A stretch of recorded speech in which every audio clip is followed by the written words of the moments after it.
Again this goes in to stereotype territory. I definitely agree.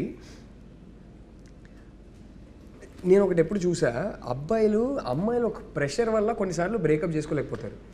అంటే ఇప్పుడు ఎలా handle చేయాలి ఏంటనేది. అబ్బాయిలకి ఏంటంటే ఈ డ్రామా వద్దని చాలాసార్లు వాళ్ళకి అసలు కంప్లీట్లీ చెక్అవుట్ అయి ఉంటారు ఆ రిలేషన్షిప్లో నుంచి. అసలు ప్రేమే బ్యాలెన్స్ ఉండదు, ఇంకా బాకీ ఉండదు, కానీ బ్రేకప్ చెప్పలేరు. అది ఎందుకో నాకు తెలియదు. అబ్బాయిలకు ఆ ప్రాబ్లం అంటే అందరు కాదు, కానీ అబ్బాయిలకు ఆ ప్రాబ్లం అయితే ఉంటుంది కొన్నిసార్లు. దీక్షిత్ గారు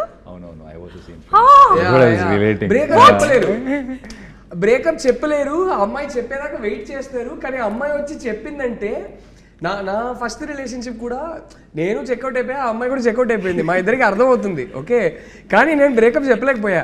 so I'm like okay, as long as she doesn't break up with me I'm her boyfriend అంతే. సో ఫైనలీ ఆ అమ్మాయి వచ్చి చెప్పింది. నేను ఇప్పుడు ఈ 2000s తర్వాత పుట్టిన అబ్బాయిలు they will soon start, actually 25 years అయింది. So they have reached an age where they will be in relationships.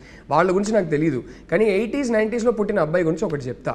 మేము చూసి పెరిగే సినిమాలు కానీ చదివే బుక్స్ కానీ మాకు ఫ్యామిలీలో చెప్పింది కానీ ఏంటంటే, ఒక అమ్మాయితో రిలేషన్షిప్లో ఉన్న తర్వాత నువ్వు బ్రేకప్ చేసావంటే నువ్వు వుమనైజర్, నువ్వు చెడ్డోడు, నువ్వు వరస్ట్ క్యారెక్టరు, ఇలాంటివి చెప్పి మా అమ్మలు మాకు ఇలాంటివి చెప్పి పెంచుతారు.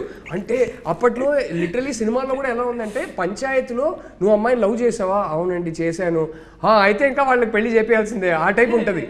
సో ఎక్కడో అరే ఒక అమ్మాయితో లవ్లో ఉన్న తర్వాత రిలేషన్షిప్ కమిట్ అయిపోయిన తర్వాత మనం బ్రేకప్ చేస్తే మనం చెడ్డోళ్ళం రా అనే ఒక ప్రెషర్ ఎక్కడో మెంటలీ ఉంటుంది 80s 90s బాయ్స్కి. ఇప్పుడున్న జనరేషన్కి ఎలా ఉంటుందో నాకు తెలియదు.